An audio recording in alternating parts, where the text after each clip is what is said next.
जों बे एसटि दाबिनायखौ जों मालाबा गना लानो हानाय नङा जेब्लासिम बिसोर एसटि दाबिगोन अब्लासिम जोंबो बेबादि सोमावसारबाय थागोन फरायसा हिसाबै जों बुहुत खामानि मावनो गोनां मोन्थाय दं बे मोन्थायखौ खोमानानै लाया आरो जोङो जों सोमावसारबाय थागोन फरायनायजों लोगोसे जों जोंनि मावनांगौखौ मावलांबाय थागोन आरो बे सोमावसार हाबाफारिखौ जों लाबाय थागोन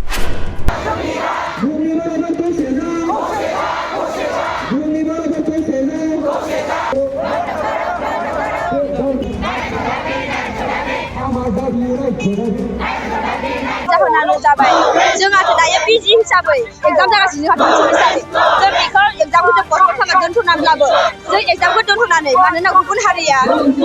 एसटि दाबिनाय हिसाबै जोंबो बिसोरनि हेंथायै गसंथानो थाखाय जों दिनै एग्जामखौ दोनथ'नानैब्लाबो बे सोमावसारनाय हाबाफारिखौ लानाय जादों मानो थाखाय गुबुनफोरा जुदि एसटि मोनोब्ला जोंनि बर' फरायसाफोरनि फरायनाय बा माबा मोनसे साख्रि मावनाय बेयाव हेंथा फैगोन जों बे एसटि दाबिनायखौ जों मालाबा गना लानो हानाय नङा जेब्लासिम बिसोर एसटि दाबिगोन अब्लासिम जोंबो बेबादि सोमावसारबाय थागोन अब्लासिम जों सोमावसारगोन जों बर' फरायसा हिसाबै जों बुहुत खामानि मावनो गोनां मोन्थाय दं बे मोन्थायखौ खोमानानै लाया आरो जोङो जों सोमावसारबाय थागोन फरायनायजों लोगोसे जों जोंनि मावनांगौखौ मावलांबाय थागोन आरो बे सोमावसार हाबाफारिखौ जों लाबाय थागोन खनले खनले लाबाय थागोन जेब्लासिम बे दाबिखौ बिसोर मानिनानै लायो अब्ला जोंबो बे दाबिनि मोन्थायखौ थिनो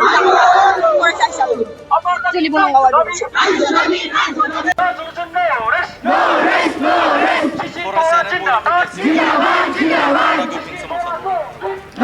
औ नंगौ दिनै जोङो उदालगुरि जौमा फरायसालि फरायसा आफादनि दैदेननायाव बे जोंनि उदालगुरि कलेज गेटनि दरखङाव परिखानि समावबाबो जोङो जिरायनो गोनां जादों दरनायाव मानो होनना मिथिङोब्ला आसाम सरकारनि जि एन्टि ट्राइबेल स्टेन्ड बिनि थाखाय जोङो बे दरनायाव जिरायनो गोनां जादों जोङो थाखानाय ट्राइबेलनि जि भबिष्यत बेखौ जोङो खोमसियाव नुहुरबाय दिनै फरायसाब्लाबो जोङो दिनै फरायनानै जुदि जोंहा गाबोन भबिष्यतआनो गैयाब्ला बे भबिष्यतआव गिखांनानै दिनै जोङो बे दरनायाव जिरायनो गोनां जादों